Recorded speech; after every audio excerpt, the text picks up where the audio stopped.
Hola, buenas tardes. Hoy por primera vez estamos haciendo el programa a las 4 de la tarde, Digital, un tema, dos miradas. El tema que nos llama hoy, que nos une hoy, tiene que ver con, especialmente con el tema de la migración y con el tema de los expatriados. Cuando salimos de la comodidad o del entorno que conocíamos como seguro, que es nuestro país, adaptarnos a otro país resulta un reto bastante grande, un reto que supone además no solamente, digamos, el buscar la posibilidad de tener un hogar, un espacio físico, una casa para poder funcionar, sino todos los retos que supone de revisión personal, de ver nuestras oportunidades para reinventarnos, de entender que no somos lo que pensábamos que éramos, porque terminamos en la vida muchos equivocadamente definiéndonos más por lo que hacemos que por lo que de verdad somos. Nos damos cuenta que además necesitamos pertenecer de nuevo a una sociedad porque la nuestra, la que nosotros, digamos, pertenecíamos, se quedó atrás. Hay una cantidad de temas y retos que pasan por el tema de la identidad, por el tema de la pertenencia, por el tema de la nostalgia, el duelo, porque también supone un duelo la pérdida de lo que estás dejando atrás y todas las etapas que se viven en ese proceso para poder finalmente asentarte y salir adelante, sacar adelante tus proyectos con la plenitud y el crecimiento que queremos y que además merecemos. Hoy me honran con su presencia dos invitados, a Tomás lo conozco mucho, ya les voy a hablar de él, pero vamos a hacer como decían en la época de nosotros, primero las damas. Cristina Davolio, ¿estás de acuerdo, Tomás, no? Completamente. Ajá, Cristina Davolio. Cristina, levanta tu mano para que te conozcan. Aquí estoy. Ajá.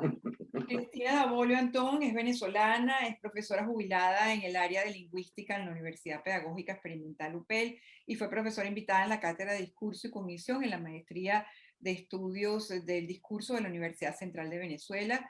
Obtuvo maestría en lingüística y doctorado en estudios del discurso en la Universidad Central de Venezuela. También en España, la equivalencia de ese título de doctora por la Universidad de Canadá de Henares. Y después, en el 2017, obtuvo el certificado de coaching social. Eh, Hace acompañamiento a personas migrantes, solicitantes y beneficiarias de protección internacional en la ONG Rescate, donde diseñó la metodología para los grupos activos de empleo.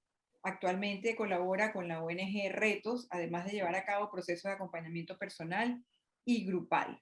Ahí está Cristina. Ahora les presento a Tomás y después ellos tienen sus 5 minutos de gloria cada uno.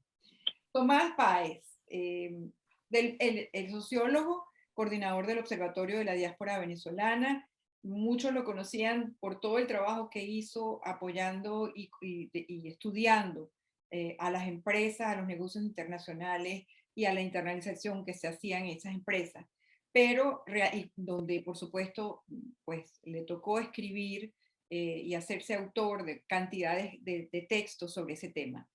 Pero lo que ha hecho que Tomás Páez se convierta en una autoridad que cuando todo el mundo habla de migración casi que le ponen igual Tomás Páez, pues es el hecho de que se ha dedicado a levantar la información sobre la diáspora venezolana, a conocer qué está ocurriendo con todas las personas que han migrado y hacer con esa información, pues adelantar todo el proceso que puede suponer el aporte que se puede brindar desde allí y adicionalmente a esto el conocimiento de cómo está configurada esa diáspora, de cómo se puede aprovechar esa diáspora. Para mí es un inmenso honor contar con ustedes dos esta noche.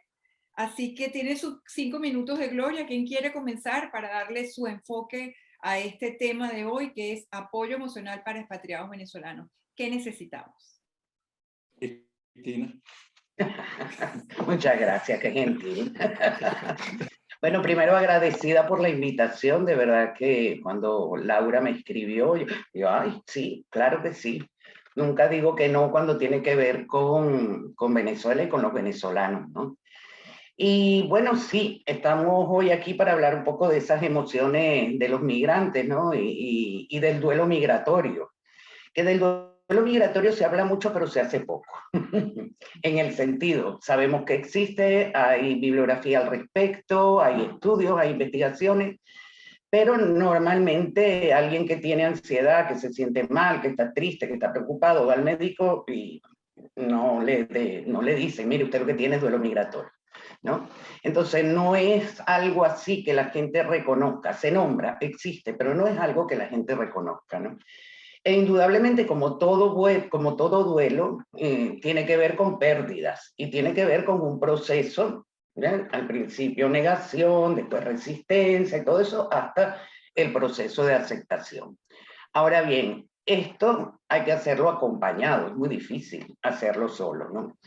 En el trabajo que yo he venido realizando con los migrantes, digo migrantes porque trabajaba en general de distintas partes, ¿no? Es decir, no solo venezolanos, aunque fueran mayoría de estos grupos. La preocupación era trabajar, salir adelante, o es decir, no me vengas tú a hablar de duelo, no me vengas a hablar de emociones, no me vengas a hablar de tristeza, ¿no? Y en ese contacto con ellos y la formación y todo eso, digamos que, bueno, la bibliografía, y yo también lo identifiqué de primera mano, que hay como 3 emociones presentes en esta migración forzada que tenemos, ¿verdad? Que son la tristeza por la pérdida, como tú dices, la rabia y el miedo. Y hay otras emociones que entonces miramos su ausencia, que es la alegría, la ternura y la seducción. Seducción entendida como aquí estoy yo, muestro mi valor, ¿no? Y nosotros que los venezolanos somos así. Natural. Sí, pero hasta eso lo vamos perdiendo por no cometer errores, por adaptarnos y tal, y comienza a surgir más la vergüenza. Entonces, este trabajo primero tiene que hacerse con una red de apoyo, ¿vale? Es decir, mira el lenguaje, ya a uno se le pegan las expresiones, ¿no? Yo recién llegada, yo decía, yo no voy a decir móvil, yo voy a decir celular, no voy a decir Gmail, porque suena horrible, ni Wi-Fi. Al final uso un móvil, tengo una dirección de Gmail y me conecto al Wi-Fi. Porque si no, pues una forma también de estar en una cultura distinta y pues adapta también y toma de esta cultura. Entonces, este trabajo de las emociones es importantísimo hacerlo y es importantísimo porque de ahí, desde la emoción, actúo muchas veces. Cuando tengo rabia, ¿verdad? Es porque considero que mi dignidad ha sido amenazada, cuando hay algo injusto, y en función de eso actúo. Cuando tengo miedo, creo que no tengo los recursos para abordar una situación y o me paralizo o huyo, ¿vale? O me enfrento, y entonces peor los resultados. La tristeza, eso, asociada a una pérdida, pero si tu desplazamiento fue, digamos, planificado, donde no estás pasando tanto el trabajo, ¿cómo te vas a sentir triste si tienes estas mejores condiciones? Es decir, hay una cantidad de ambivalencias allí que generan un desequilibrio grande, más ese duelo recurrente del cual no te puedes aislar, porque un duelo por un fallecimiento, vale, duele, indudablemente que sí, pero se murió, ¿ok? Ya tú te vas adaptando, el tiempo mitiga el dolor, perfecto, pero el duelo migratorio es recurrente. Todos estamos conectados a Twitter. Ya me pasé de los 5 minutos. Ya te pasaste. Muy interesante porque, bueno, evidentemente abordas el tema desde las emociones y de la experiencia que has tenido y ya vamos a hablar un poco más de eso. Pero vamos a conocer un poco, pues, cuáles son esas características que tiene de la boca de Tomás Páez, esa diáspora venezolana. Tomás, ¿qué dices tú? Bueno, primero para mí es un placer estar contigo en tu programa, Florencia. Además, recuerdo que la presentación que hiciste ya en Boston a mí me impactó mucho. Además, moviste a ese poco de muchachos, 300 muchachos que estaban allí. Ustedes hicieron maravillas motivando, así que ese rol es clave. Que después de escuchar a Cristina, digo, ¿qué puedo decir yo? Cuando nosotros comenzamos a hacer este trabajo, aplicamos cuestionarios, pero aplicamos 2 instrumentos muy potentes, o 3 instrumentos muy potentes. Entrevistas a profundidad las historias de vida, los fragmentos de vida y los focus group. Todavía a mí me quedó marcado las sensaciones que tenían los muchachos venezolanos que participaron en los focus. Hicimos varios. Uno de ellos pintó a Venezuela como un reloj de arena, solo que en lugar de arena era sangre, ¿no? Es decir, eso hablaba de una de las cosas que le preocupaba mucho a los venezolanos, que era a la migración, que era la violencia, la inseguridad, ¿no? Y cuando uno lo coteja con los datos, se consigue con que los muertos que ha habido en Venezuela, cerca de 400.000 en los 22 años, en estas 2 primeras décadas del siglo, están más próximos a la cantidad de muertos, de fallecidos en la guerra de Siria, que los habidos, por ejemplo, en 7 décadas de confrontación bélica de todo tipo en Colombia. Menos de la mitad, en el caso de, menos no, un poquitico menos de la mitad en Colombia. Entonces, hay unas historias que son desgarradoras, pero hay unas historias que son bellísimas. Yo me conseguía uno de los entrevistados era una persona en un refugio y decía, oye, es que para mí no es difícil convivir en el país en el que estoy en este momento. Estaba en España, venía de Portugal. Dice, porque es que en Venezuela yo tenía a un italiano al lado, un portugués arriba, el señor de enfrente era del Líbano, el otro era sirio, entonces yo viví entre culturas y yo viví, entonces para mí no es difícil integrarme, ¿no? Le digo, ¿por qué no regresas a Venezuela? Dice, no, vale, yo aquí tengo posibilidad de reestructurarme, en Venezuela no. Y ahora que vengo de Tenerife, entrevistando a quienes en algún momento fueron huyendo de la situación económica en Canarias y en España, y les decía, ¿cómo recuerdan a Venezuela? El mejor país del mundo. Una belleza. Yo lo añoro. Digamos, era una cosa, yo decía, qué bárbaro, porque el tema del capital humano es que circula. Hoy está aquí, mañana está allá, y bueno. Entonces, y le preguntábamos a los venezolanos, ¿ustedes están integrados al país de acogida? Y dice, completamente. El 85%, cifras más, cifras menos, está totalmente integrado al país que los acoge culturalmente, en el caso de países con lenguas distintas y visiones distintas. Participan en organizaciones sociales, políticas, de trabajo, etcétera, etcétera. Entonces hay un nivel de integración elevadísimo en los venezolanos que no desdice lo que dice Cristina de los temas del dolor y el desarraigo y cómo le duele a uno en el alma ese tema, ¿no? Así que no sé qué más decir. Sí, bueno, la diferencia es que yo trabajo con los recién llegados, entonces que todavía vienen con esa carga, pero estoy de acuerdo plenamente contigo, nos es como más fácil integrarnos, ¿no? Claro. Es como esos primeros 2 años que no es tan sencillo, esa parte sí, ¿no? Yo puedo contar, por ejemplo, en la experiencia de nosotros teníamos ya 4 años viviendo fuera de Venezuela, salimos contra nuestra voluntad, sin decisión y con un carrión, pues. Y yo recuerdo que una amiga me decía cuando llegué, Flor, eso te va a tomar 1 año y medio, más o menos 1 año y medio te va a tomar adaptarte. Y yo decía, Dios mío, pero ¿cómo puede tener eso como una receta? O sea, a lo mejor no me va a tomar 1 año y medio, a lo mejor me va a tomar menos. En realidad yo me enconché cuando llegué y no quería tener contacto con nadie, porque yo quería tener la certeza de que esto no era definitivo en mi vida, de que yo iba a poder regresar.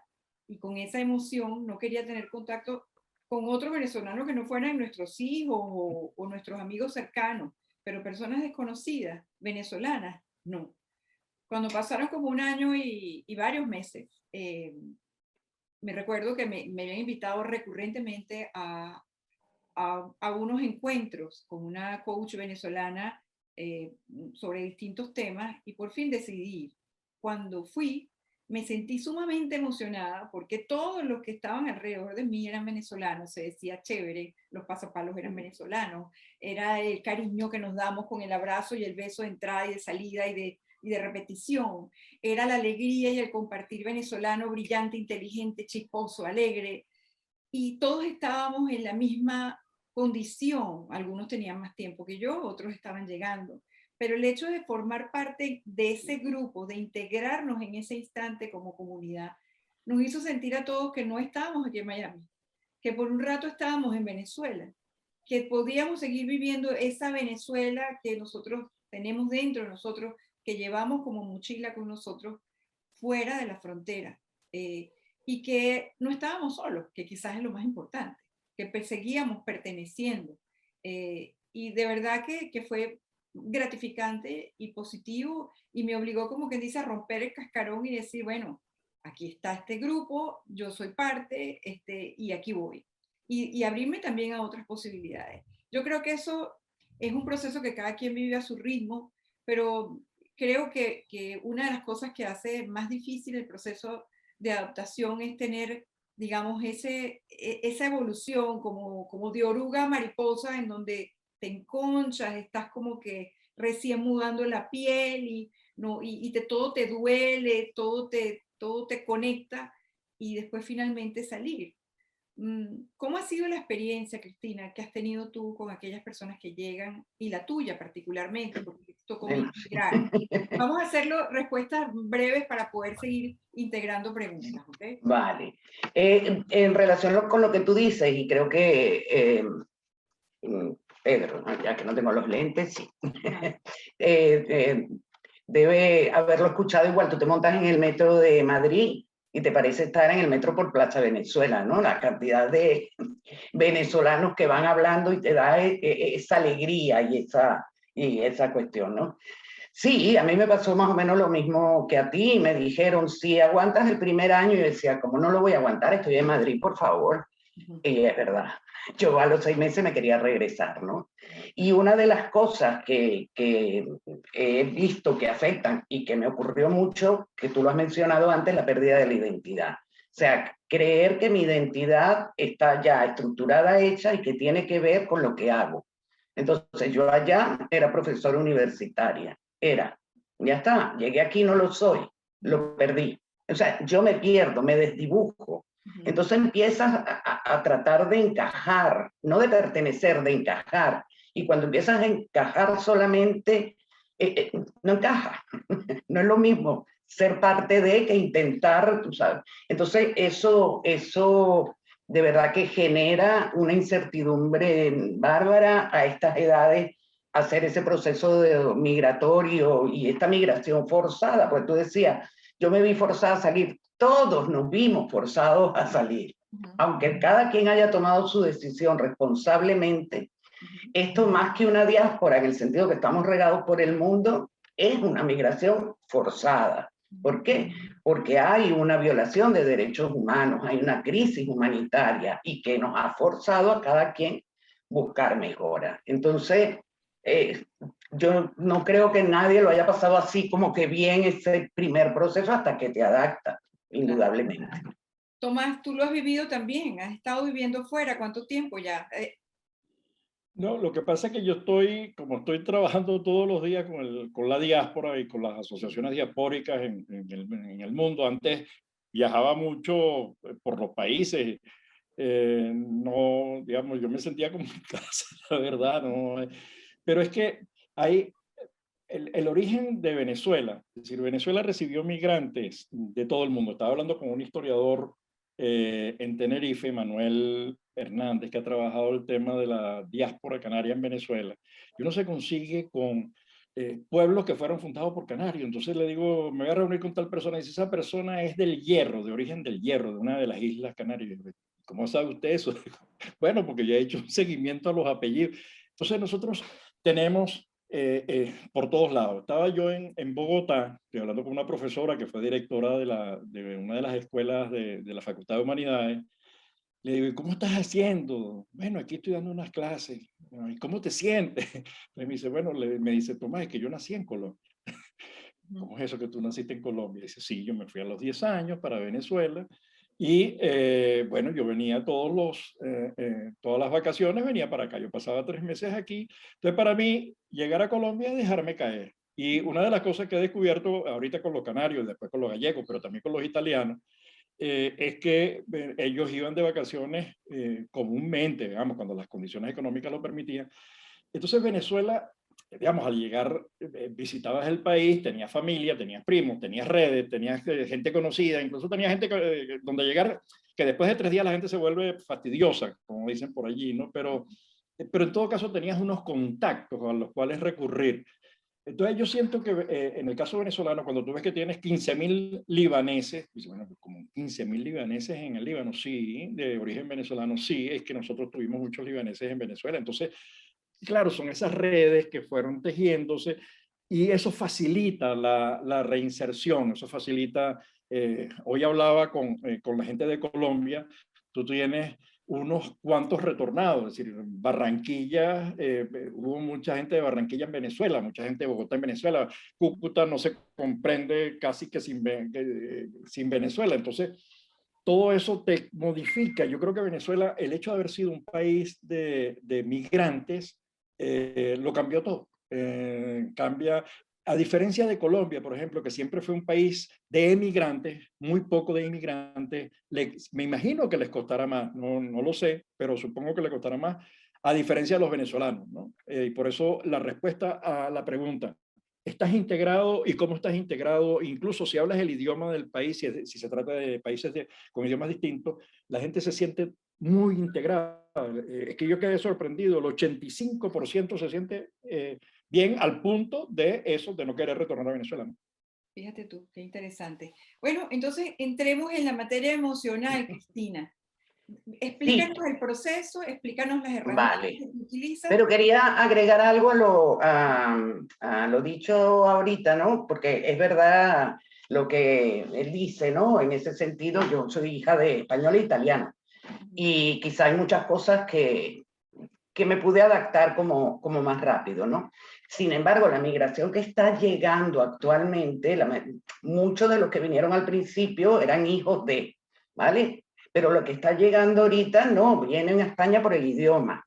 Entonces, ahí ya la cosa no es tan sencilla. Y por otro lado, está el que migra a Perú, el que migra a Ecuador, donde precisamente esas puertas abiertas que teníamos nosotros en Venezuela, que éramos receptor de inmigrantes, lo ven como injusto lo que está ocurriendo allá, ¿vale?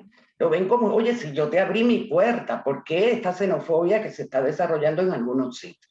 Entonces ahí viene la cuestión de las emociones, ¿no? Como les digo, normalmente cuando por esta migración forzada salgo de mi país, aunque sea mi decisión responsablemente asumida, bien sea como llegue, hay algo, una causa externa que me está forzando a mí a salir de lo mío, de lo que sé hacer, de mi rutina, de mi familia, etc. Entonces, llego a un nuevo sitio, por supuesto, idealizado, este sitio a donde voy ya lo vengo idealizando, toda esta serie de cosas, y cuando llego me encuentro con el primer problema, documentos. Suponte que puedan resolver el asunto de los documentos, que necesitas permiso para trabajar, si no terminas trabajando, en el caso nuestro en Globo, que la mayoría de los repartidores son venezolanos, mientras se resuelve su estatus migratorio, ¿no? Y comienza esa preocupación, ¿dónde vivir? ¿Cómo hago para generar ingresos? ¿Tengo que enviar dinero? Es decir, todo esto hace que la persona en ningún momento o sea, hay una cantidad de emociones que están ahí circulando, pero por sí solo, ¿vale? Por sí solo no las puede resolver, mejor si no las nombra, porque yo necesito ser fuerte y me olvido del autocuidado, y me olvido del ocio y del disfrute. ¿Cómo voy a disfrutar? ¿Cómo voy?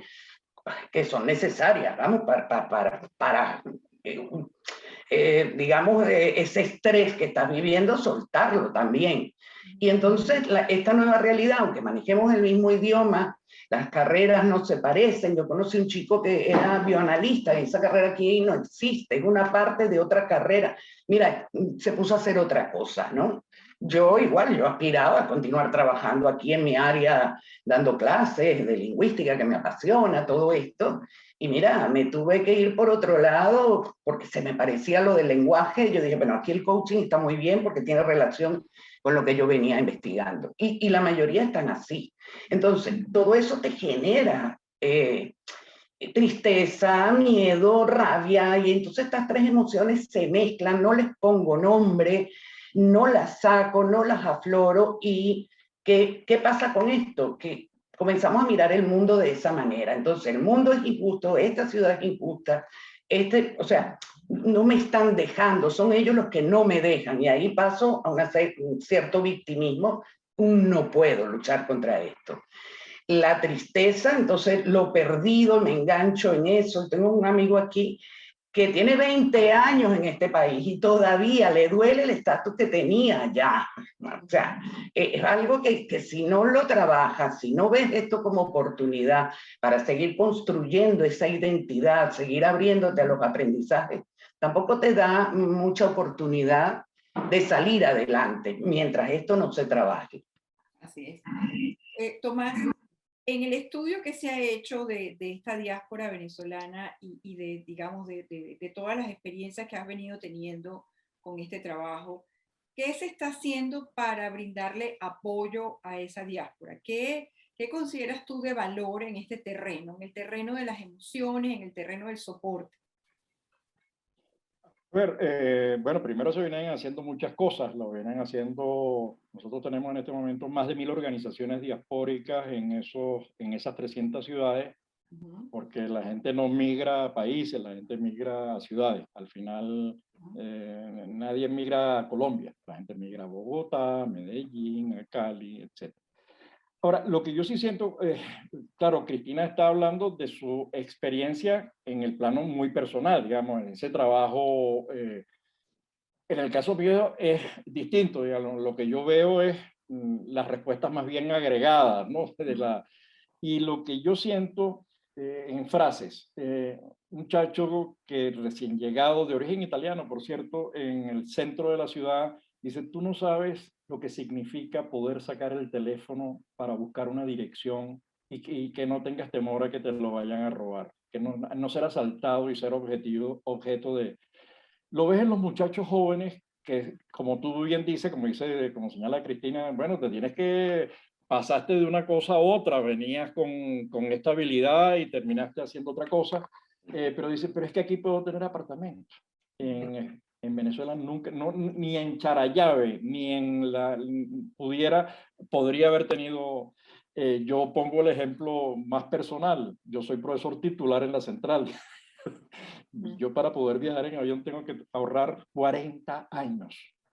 Dios. 40 años. 40 años, porque yo lo que gano son $8. Digo, cuando digo yo es cualquier profesor que tenga el grado de titular, que aquí es catedrático, que gana, yo no sé, 2.000, 3.000 euros. No, yo creo que 5.000. Ah, Sí, sí. No, yo estoy igual que tú. Yo estoy igual que claro, tú. entonces, por eso, entonces tú dices, el hecho de poder, y claro, cuando conversas también con gente que ha dado toda su vida y que dice que una pensión se mide no en pobreza extrema es $1.50 día, eso sería $45 mes. Un pensionado de Venezuela gana en centavos de dólar por día. Digamos, eso es no pobreza extrema, sino lo siguiente, hay que inventar una nueva categoría que uno dice, ¿y por qué los organismos internacionales están tan callados y no inventan las categorías de la hiperpobreza o la... No. Entonces, yo lo que siento más bien en la respuesta de los muchachos, y te confieso que les confieso, yo esta investigación, mi mundo, como decía Floralicia, era el de la empresa, la calidad, la productividad, el emprendimiento y tal. Es que una vez le pregunto a una muchacha venezolana que trabajó conmigo y que fue alumna mía, y le digo, ¿cuándo regresas a Venezuela? Año 2013. Y me dice, con la cara, me dijo, todo lo que ustedes se puedan imaginar, todo eso, lo que se están imaginando ahorita, todas esas palabrotas, eso fue lo que me dijo. Entonces, porque dice, aquí yo he podido hacer cosas, más allá de si estoy haciendo lo que antes hacía o donde yo quería desarrollarme, pero bueno, la gente se reestructura y avanza. Esa es como mi experiencia con muchachos jóvenes y no tan jóvenes. Yo estoy totalmente de acuerdo contigo en eso, ¿vale? Totalmente de acuerdo. Como te digo, trabajo con los recién llegados y entonces es todo esto, ¿no? Pero una vez que ya agarran un camino y emprenden o trabajan por cuenta ajena, que la mayoría emprende, porque eso tienen los venezolanos, o sea, si tienen oportunidad de emprender, lo van a hacer. Digamos, ya después te dicen, mira, yo no regreso. Sí, y sobre todo si son jóvenes, muchísimo más. Fíjate tú que a mí, yo cuento historias de emprendedores desde hace mucho tiempo en la radio en Venezuela, las sigo contando. De hecho, cuando tú más dices, yo sigo en Venezuela, bueno, César y yo seguimos todos los días en Venezuela con el programa de radio, el programa de televisión y también con el micro trabajando y acercándonos a la audiencia de Venezuela y de los venezolanos que están en el mundo. Y una de las cosas que más me ha sorprendido es la habilidad de crear que tienen los venezolanos cuando les toca vivir en un país que brinda otra oportunidad. Sobre todo para entender con rapidez qué aporte creativo le puedo dar, porque una de las características que tiene el emprendimiento venezolano es la creatividad. Nosotros le damos la vuelta a las cosas para llegar y ofrecer algo nuevo. Y yo he contado historias que, bueno, las más normales o sencillas pasan por el emprendimiento gastronómico, que, bueno, ahora hay arepa en todas las ciudades del mundo. Y pequeño. Y a restaurantes en todas las ciudades del mundo. Pero también hay emprendedores en el área tecnológica y en el área tecnológica financiera, que lo que llaman fintech, que están haciendo aportes importantísimos en el mundo y que están siendo captados por grandes empresas por esa habilidad que se tiene, ¿no? Y digamos que una de las condiciones que ayuda a una persona a emprender, parece mentira, es la pérdida. La pérdida siempre se convierte en un disparador. Porque cuando tú tienes un empleo estable, tienes un ingreso, estás trabajando en una corporación, digamos, tú piensas mucho y estás en un país en donde ese sueldo te da para vivir, tú piensas mucho antes de ponerte a inventar, emprender, porque dices, bueno, no voy a arriesgarme, si tengo esto, tengo lo otro, pero cuando tienes una pérdida, eso se convierte en un disparador porque ya no tienes esa duda de que a lo mejor sí vale la pena intentarlo esta vez porque puede ocurrir y que sí te vaya bien. Y también en las historias que hemos contado de emprendimiento, la pérdida no necesariamente tiene que ver con la pérdida del país, a veces es porque tienes un hijo con condiciones especiales, con lo cual esa ilusión de esa vida, entre comillas, que todo el mundo tiene, no es la que te toca a ti porque tienes este obstáculo y resulta que los emprendedores de hijos con discapacidad, pues emprenden también en torno a eso, en alimentación, en apoyo, en organizaciones. Es decir, la pérdida es una oportunidad. ¿Cómo lo ves tú, Tomás?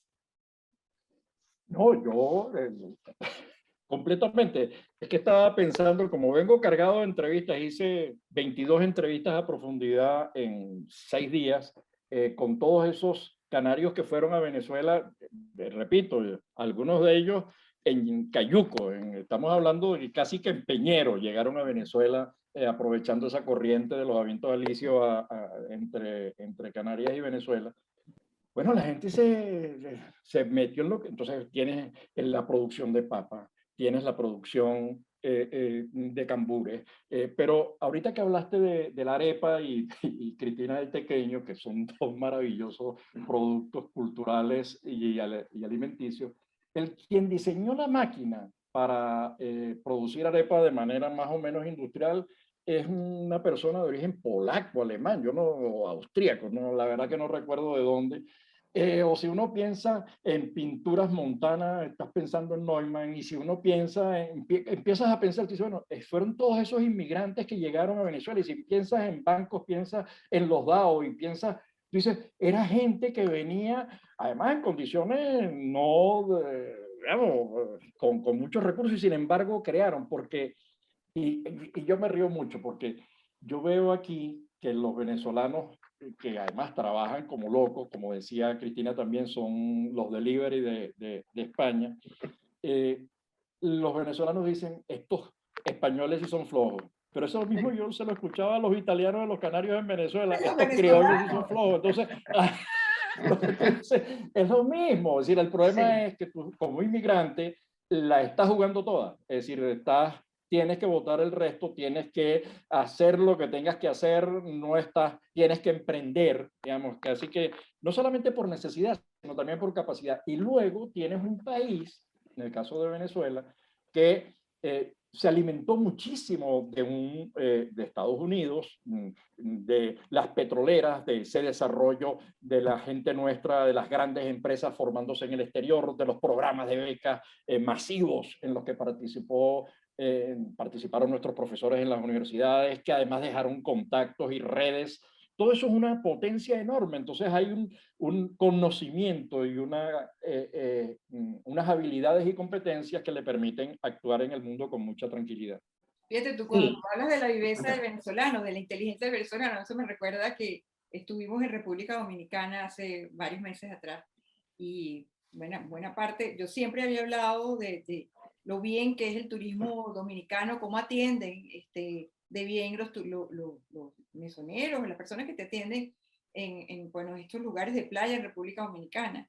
Pero con el ritmo y la lentitud del que vive, pues, cerca de la playa, que se mueve diferente, como si tuviera un poco de arena en los pies. Y el venezolano, sobre todo el caraqueño, que anda siempre acelerado, que habla rapidísimo. Y resulta que cuando fuimos esta vez, la mayor parte de la gente que nos atendía era venezolano, con la rapidez y la eficiencia del venezolano, con la cultura de servicio del dominicano, que el venezolano no estaba muy acostumbrado a trabajar en el área de servicio con esa cosa del bien hacer, de sentirse totalmente a gusto, como lo hacían, como lo han hecho en el área hotelera los dominicanos. Entonces, tú decías, este se la llevan los cachos, mira, este señor que nos está atendiendo, en nada se convierte en el jefe de todo. Porque, y es esa otra parte que también vivimos nosotros con frecuencia. Yo no sé si es un mecanismo de defensa o que es así, pero yo veo un venezolano fuera y me siento tan orgullosa. A mí me siento, es una cosa que me cuentan historias. En estos días estaba parando un carro en un edificio y el que se acercó a saludarnos, que nos iba a recoger el carro, es un arquitecto venezolano de edad, mayor, eh, mayor de 60, pues.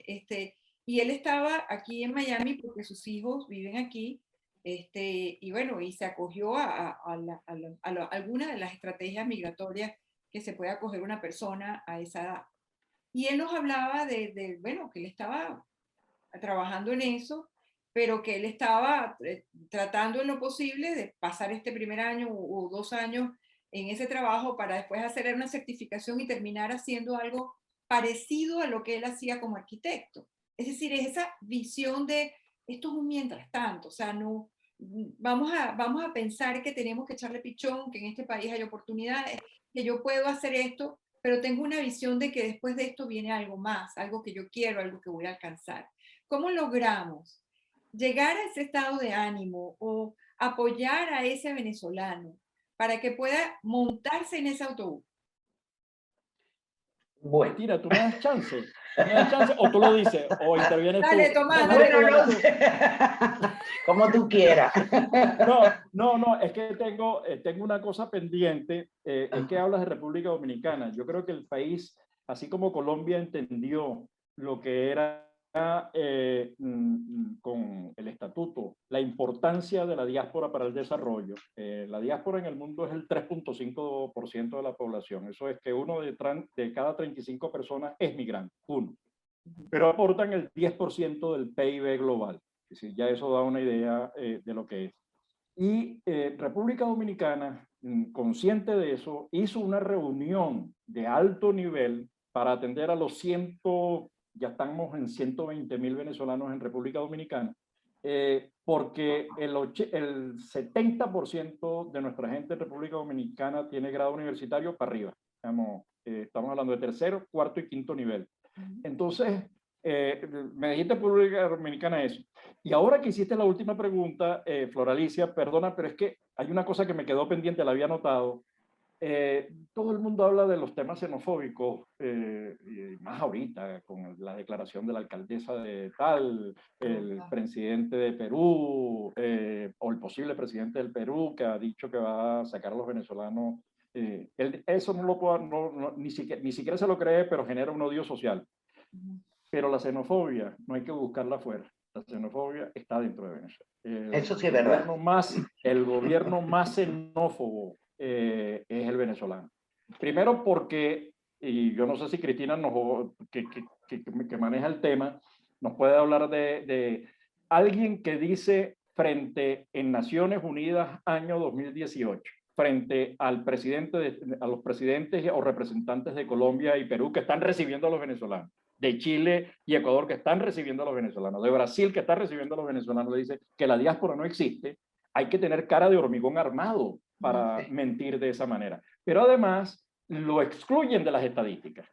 Entonces dice, para hacer la mentira verdad, en las estadísticas no existe información de la diáspora venezolana. Todos los datos que nosotros levantamos, tenemos que levantarlos a pulso, con instituciones, además los censos se hacen cada tanto tiempo. Entonces, era nada más decir esas dos cosas. Uno, el reconocimiento de República Dominicana, que sí entiende el valor de la diáspora, y dos, la xenofobia del gobierno venezolano hacia sus ciudadanos en general y hacia su diáspora en particular. Gracias. Claro, en ese sentido, bueno, ibas a decir algo ya. No. En ese sentido, por supuesto, tiene que invisibilizarlo para poder sustentar esa mentira, ¿no? Y por eso a mí más que de diáspora, y bueno, es un trabajo que venimos haciendo desde Reto, me gusta más hablar de migración forzada, o sea, que no se nos olvide que es forzada, ¿ok? Sí, porque la diáspora, ok, es verdad, estamos en todo el mundo y es fuerte la palabra, pero ese forzada hay que recalcarlo porque no salimos porque quisimos, o sea, aunque fue decisión personal, digamos, hay causas que nos empujan a eso, ¿no? Entonces, en relación con la pregunta que hace Floralicia, ¿no? Primero que hablabas de que la pérdida era una oportunidad. Yo estoy de acuerdo contigo plenamente, en el sentido de que cuando estamos en la burbuja, en la zona de confort, estamos bien, ¿para qué voy a emprender? Mejor me quedo con esto, o, ¿vale? Entonces, perder o salir de esa zona de confort, estar en otra cultura, en otro país, pues hace que empiece a ver por dónde me meto y surge esa oportunidad. Y sí, yo creo que los venezolanos son emprendedores. Y una característica, lo digo por la gente que yo he conocido estudiando, porque yo dije, bueno, mira, aquí estudio y hago otra cosa que tenga relación y tal. Y estamos muy bien vistos por la forma en que como resolvemos los problemas. Es decir, aquí se agobian por cualquier cosa y uno dice, ¿qué es lo que hay que hacer? Bueno, vamos a hacerlo de esta manera y resolvemos, somos muy resolutivos, ¿no? Y en cuanto a la pregunta, ¿cómo hacemos para esa parte emocional? Como te decía al principio, es muy difícil hacerlo solo, ¿vale? Se necesita una red de apoyo. La red de apoyo es fundamental. Y red de apoyo, y aquí esto es importante, ¿no? Porque tampoco podemos estar en guetos, tampoco podemos estar solo con venezolanos porque así no nos vamos a integrar nunca, ¿no? Tenemos que tener también compañeros de donde vivamos localmente para ver cómo se vive, cuáles son las prácticas sociales, las prácticas discursivas de esos espacios para irme integrando. Pero en los espacios aquí en España hay muchas organizaciones, muchas ONG que trabajan con esa parte, ¿no? Y digamos, el trabajo que yo estuve haciendo en esta ONG y que ahora estamos, tengo un proyecto que tenemos en Retos también, ya solo para venezolanos, es poner en valor el proceso migratorio. Es decir, es verdad todas estas emociones, porque tampoco las podemos negar. Es verdad que sientes rabia, porque sientes que te sacaron de donde estabas, sientes que te quitaron algo. Es verdad que estás triste, ¿ok? Porque perdiste tu rutina, tu trabajo, tus amigos, tu familia, lo que sea. Es verdad que tienes miedo, ¿ok? Sí, pero en todo este proceso, mira todo lo que has aprendido. Entonces, cuando vemos las características de lo que piden los empleadores o las mismas competencias que se le pide a un emprendedor, ¿cómo no vas a ser flexible? ¿Cómo no vas a tener flexibilidad? Si mira cómo has construido otro mundo, ¿me explico? ¿Cómo no vas a ser creativo si tu identidad se vio modificada y la vuelves a construir? ¿Cómo no vas a tener compromiso? Otra de las cosas otra competencia que se pide. Si mira dónde estás, dónde has llegado, es decir, poner en valor todos los aprendizajes, dolorosos muchos de ellos, sí, pero hay un aprendizaje allí que te ha hecho una persona distinta y ponlo en valor en este nuevo contexto para que puedas salir adelante. No te quedes lamentándote, ¿vale? Sino que sencillamente reconoce, acepta lo que lo siente y a partir de allí, ¿qué hago con eso? Fíjate, eso me hace recordar también cuando a una persona le piden, un muchacho joven le piden un ensayo universitario. Siempre tiene que, para entrar en una de estas universidades competitivas en el mundo, siempre busca algo que pueda conectarse con su mundo interior, con su propia experiencia de vida, para poder explicar en ese ensayo algo que le interesa, algo que le llama la atención partiendo de su propia experiencia. Y es un poco también cuando se tienen entrevistas de trabajo. en el caso de los venezolanos que están buscando trabajo en la diáspora. Reconocer tu propia condición y lo que has aprendido de ellos es muy importante a la hora de una primera entrevista, porque tú vienes con un background, digamos, de conocimiento, de trabajo, de habilidades, pero que has tenido que desarrollar resiliencia, has tenido que desarrollar capacidad de adaptabilidad, has tenido que aprender, como dices tú, una cantidad de cosas que te hacen ahora una persona más valiosa como empleado, más valiosa para compartir con otros. ¿Cómo lo ves tú, Tomás? A ver, mira, primero, las organizaciones diaspóricas que están en el mundo trabajan en el tema de la inserción del venezolano, la acogida, la orientación, en algunos casos mejor que en otros, pero en general eso es un trabajo que se hace en España, se hace en Francia, se hace en Alemania, se hace en Colombia, se hace en Perú, se hace en Argentina, además con proyectos lindísimos en todas las áreas, ¿no? En el tema de la atención a las personas, nosotros hemos tenido reuniones y hemos hecho presentaciones del esfuerzo que han hecho los psicólogos en Venezuela. Se ha creado la red Psicodiáspora, que es incluso con atención gratuita. Eso significa que hay disposición se dedica tiempo a prestar servicios de orientación. Y lo ves también en los psicólogos considerados individualmente, más allá de psicodiáspora, esos psicólogos que están conscientes de la situación que están viviendo los venezolanos, dedican, incluso a precios casi que irrisorios, pues, ¿no?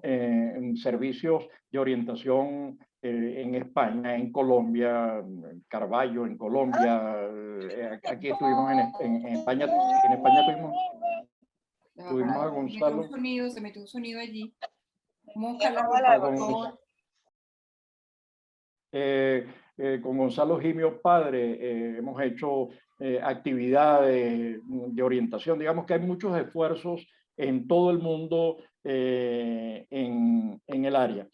Hay un tema que tiene que ver con Cristina ha insistido mucho en diferenciar el tema diáspora de migración forzada. Es que la migración forzada, Hitler generó una diáspora precisamente por forzar una migración. Y eso hizo la migración, el socialismo soviético. Cuando digo socialismo soviético no es solamente en la Unión Soviética, eso lo hicieron con los húngaros, que hoy además son más reacios a la migración. En 1951 se crea el derecho de asilo precisamente a partir de la migración húngara forzada, la diáspora húngara forzada por el modelo socialista soviético. Sí, yo creo que no hay contradicción en el hecho de la diáspora, porque la diáspora la generan modelos totalitarios, modelos que destruyen propiedad, que destruyen vidas, que destruyen por la supremacía, por creer que tenía una raza superior, una ideología superior o una religión superior, ¿no? Entonces, la diáspora es una consecuencia. No creo que haya allí ninguna... No, yo estoy de acuerdo, vale, estoy de acuerdo contigo en eso.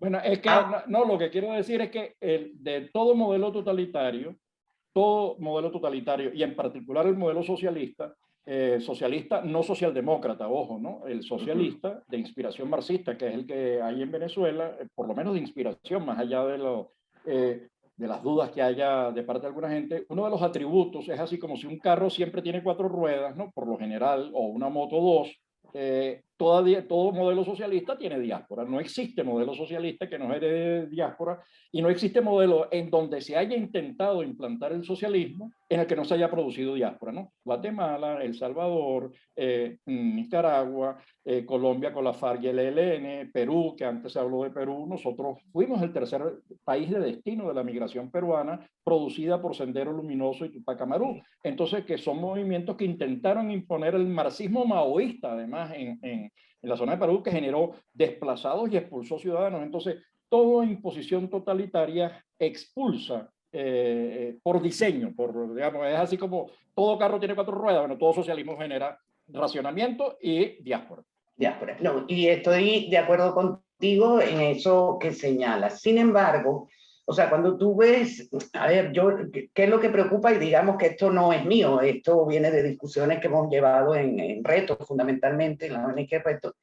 ¿Qué pasa con el asunto de la diáspora? La diáspora es como eso, dispersión en el mundo, ¿no? Indudablemente hay causas que la generan, pero entonces de repente tú te metes en Twitter y nos emociona ver una arepera en Berlín y nos emociona, y mira, estamos en todo el mundo y corremos el peligro de que la visibilización que queremos hacer ante el resto de los gobiernos del mundo, de que no vean que hay una violación de derechos humanos, que hay, ¿cómo se llama esto? Crisis humanitaria. Y entonces, verlo como migración forzada refuerza ese foco, pone el foco allí. Ojo, pero indudablemente que sí, estoy de acuerdo contigo, es una diáspora, estoy de acuerdo contigo que en estos regímenes totalitarios se genera ese desplazamiento, pero creo que tenemos que empezar a usar el término migración forzado, desplazamiento forzado, un poco para en el mundo, ¿no? Para poner ese foco en qué es lo que está pasando, porque es que a veces no te creen, a veces dependiendo del gobierno de turno en cualquier país se cambian las versiones, no sé, pero vale, son posiciones. Lo que pasa es que los argumentos y los datos no rinden a los prejuicios. Por ejemplo, la xenofobia asume que toda diáspora destruye empleo. Eso lo han vivido en Estados Unidos los chinos, los irlandeses, los polacos, lo vivió en Venezuela los colombianos, como argumento. Ahora lo están viviendo aquí los que están llegando de Marruecos o los que han llegado de Libia a Lampedusa para Italia. Entonces, los mitos son los mismos, no son perecederos y no se rinden ante las evidencias. Ahora, resulta que toda diáspora reduce la pobreza global, toda diáspora mejora claro. la calidad de vida en los países de origen y acogida. Venezuela, el primer rubro de ingresos en este momento, primero o segundo rubro de ingresos son las remesas. Entonces, sí. Ahora, la gente hasta en las guerras disfruta, se toma una foto, hay un momento de descanso, hay un 24 de diciembre que dice, pues un momentico, vamos a dejar las armas, o esta noche es el bonche. Entonces, digamos que yo creo que una de las cosas que ha hecho más visible la crisis en Venezuela ha sido precisamente la diáspora. Ha sido precisamente el hecho de que durante 20 años se ha ido a presentar al Parlamento Europeo, al Parlamento de España, al Parlamento alemán, al Parlamento norteamericano, donde se ha creado el caucus republicano-demócrata en Colombia. Digamos, ha habido un esfuerzo de la diáspora enorme por mostrar los datos, y aunque los datos no rinden prejuicios. Sí, pero fíjate, lo interesante justamente, como lo planteas, Tomás, es que el hecho de hacer visible todas esas pequeñas poblaciones de venezolanos en distintas ciudades, pueblos alrededor del mundo, que es lo que hace esa enorme red que forma parte de la diáspora, es el que ha permitido hacer entender al mundo que estamos frente a un régimen como el que estamos. De otra manera, no lo hubiésemos entendido. El concepto mismo de migrante forzado se da como resultado de eso, de que hemos ido germinando en distintos lugares del mundo. Es como que se han ido prendiendo luces. Forzadamente. Claro, forzadamente, pero lo que quiere decir el resultado final, que es esa diáspora de la que formamos parte, y que además algunos formamos parte forzadamente, hay otras personas que ya estaban allí y también buscan la manera de integrarse a esa diáspora, a ese grupo humano que entró.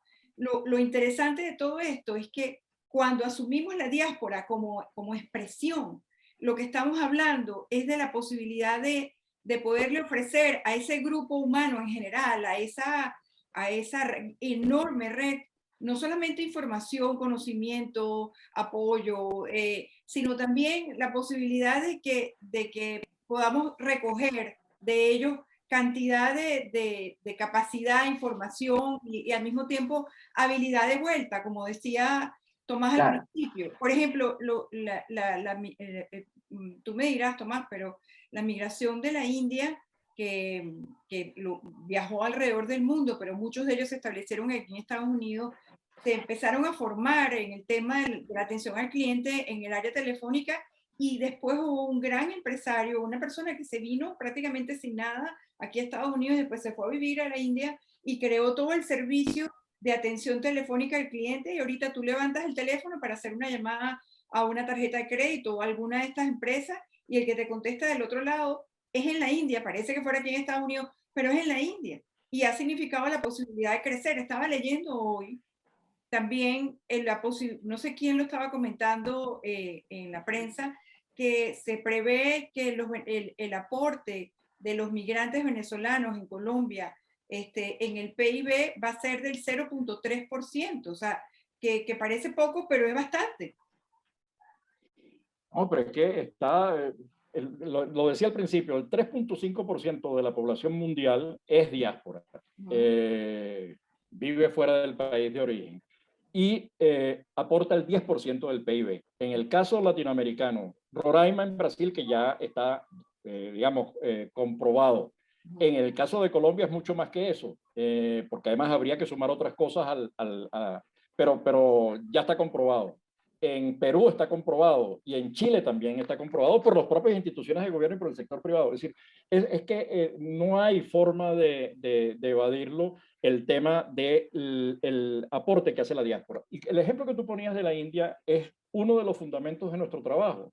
En el trabajo que hacemos con la diáspora. Lo nuestro no es solo levantar información, el programa de radio que tenemos desde hace 5 años conectando a las organizaciones diaspóricas en el mundo, y acabamos de agregar otro que es Diáspora y Ambiente, que es toda esa especialización de nuestra gente en el mundo que trabaja temas ambientales. Es la posibilidad de la circulación. La India montó no solamente los centros de los call centers, sino también montó Bollywood, ¿no? El Bollywood, que produce más películas que Hollywood, nace vinculado a Hollywood. Pero el Silicon Valley que tiene Taiwán nace de la migración china que Deng Xiaoping impulsó para buscar, y bueno, son chinos que viven en Estados Unidos, pero que circulan, invierten, y eso es lo que han hecho los canarios, eso es lo que han hecho los italianos, los portugueses, etcétera, etcétera. Las areperas que hay en Funchal tienen que ver con eso, digamos, con esa circulación del capital humano, que es inversión, crecimiento en ambas puntas. Buenísimo. Eso. Ya estamos llegando al final del programa. Es importante poder, porque es 1 hora y ya estamos llegando. Me gustaría que pudieran dar 5 aportes cada uno de ustedes en relación a este tema del apoyo emocional para los migrantes. 5 aportes, Cristina, o 5 herramientas, como lo quieras llamar, o 5 asuntos claves que resolver. Igual lo planteo para ti, Tomás. A ver, Cristina. Bueno, 5 puntos clave. Por un lado, sí, crear esas redes. Si no es porque están siendo atendidos por estas organizaciones de las que habla Tomás y las que existen, que no estén en manos de venezolanos, digamos, si no tienen acceso a eso, digamos, esas redes de apoyo entre venezolanos, pero que no se queden solo allí, sino que también compartan con personas que viven en las ciudades donde estas personas viven. Una forma de integrarse es eso, con personas locales para conocer las comidas, los gustos, compartirlos, porque aquí lo que hablamos es que no voy a perder mi cultura y voy a adquirir la tuya, sino que aquí está la mía, aquí está la tuya y aquí está la que compartimos, ¿no? Eso es bien importante. En segundo lugar, es difícil como tips, traten de no ver esto como pérdida, sino como oportunidad, que no es sencillo porque sé lo que se vive adentro y a eso necesitas hablarlo. A las emociones hay que ponerle nombre, ¿ok?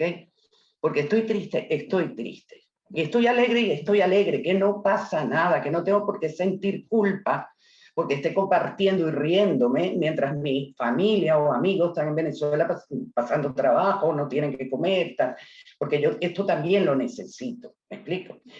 Y pues que sí, que todas estas emociones que están viviendo, sencillamente ponerles nombre, sentirlas, aceptarlas y a partir de allí construir un camino, pues, que les haga más llevadero y que permita eso, conocer, como decía Tomás al principio, con la globalización somos ciudadanos del mundo.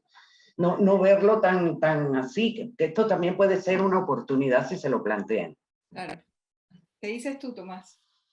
Yo no sé si tengo 5, pero a ver, yo creo que hay que huir de los guetos que crean subculturas que se desintegran, ¿no? Que en lugar de integrarse se desintegran. Creo que hay que continuar haciendo lo que han venido haciendo los venezolanos, que es integrándose,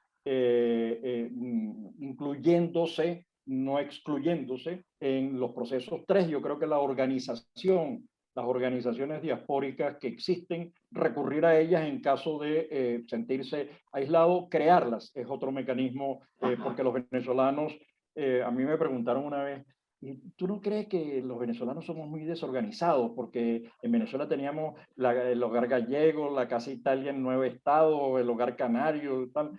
Y les dije, la verdad que no sé, yo creo que es una migración muy joven y no sé, pero al final uno se da cuenta que para nada somos desorganizados, somos organizaditos, construimos, nos reunimos, se han creado incluso alianzas entre instituciones de países. Yo he participado en reuniones en Europa intentando organizar, acercar, aproximar organizaciones distintas. Creo que además entender que estás en un nuevo país, que tú no puedes replicar en ese país el tuyo, digamos, tienes que adaptarte, tienes que integrarte. Eso no significa, porque además las identidades al final no son marcas de ganado.